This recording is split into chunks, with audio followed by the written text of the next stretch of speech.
அதுக்கப்புறம் TRA Holmes and private limited யாரு? சென்னையில தூய்மை பணியாளர்கள் பிரச்சனை வந்து நிப்பார்ல சேகர் பாபு பினாமி.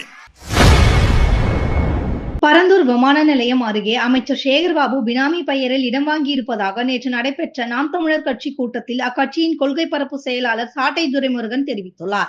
அதுக்கு முன்னாடி TLF இருக்குல்ல, அதே பரந்தூர்ல இருந்து ஏகனாபுரத்துல இருந்து ஒரு 10 கிலோமீட்டர் TLF 500 ஏக்கர் இருக்கு. முதல்ல TLF வாங்கு, TLF வாங்கிட்டு வா. அதுக்கப்புறம் TRA Holmes and private limited யாரு?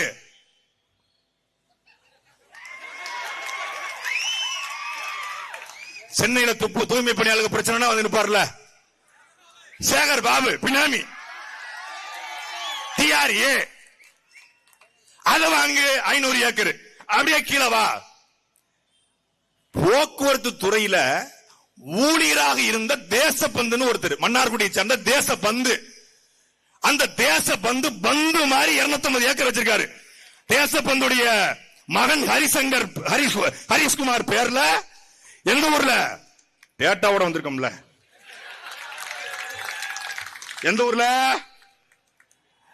தேசபந்துடைய மகன் ஹரிசங்கர் பேர்ல புல்லலூர் கிராமம், பரந்தூர் பக்கத்துல ஏகனாபுரம் பக்கத்துல புல்லலூர் கிராமத்துல 250 ஏக்கர். எப்ப வாங்கினது? 2019. இங்க இருந்துதான் இந்த ஊழல் ஆரம்பிக்குது. இந்த புல்லலூர் கிராமத்துல தேசபந்துக்கு 250 ஏக்கர் வாங்க காசு கிடையாது. காசு கொடுத்தது சசிகலா. சசிகலா ஏன் காசு கொடுக்கணும்? சசிகலா தான் இந்த ப்ராஜெக்ட் ஸ்டார்ட் பண்றாங்க. சசிகலாவுடைய பினாமி தேசபந்திற்கு இடம் வாங்கப்பட்டிருக்கிறது. அந்த இடத்தை ஆக்கிரமிக்க மறுத்து அந்த ஏர்போர்ட் TRP ராஜாவுக்கு என்ன கடமை வந்தது? என்ன வந்துச்சு உங்களுக்கு? சசிகலா பினாமி தேசபந்துவுக்கும் TRP ராஜாவுக்கும் என்னடா சம்பந்தம்? என்ன சம்பந்தம்? அப்போ தேசபந்து இடத்தை எடு, TRA இடத்தை எடு, TLF இடத்தை எடு, அப்புறம் வா ஊருக்குள்ள. சுத்தி கிட்டத்தட்ட 10,000 ஏக்கரை வாங்கிட்டாங்க. செய்திகளை உள்ளது உள்ளபடி தெரிந்து கொள்ள ரெஃப்ளெக்ட் நியூஸை சப்ஸ்கிரைப் பண்ணுங்க.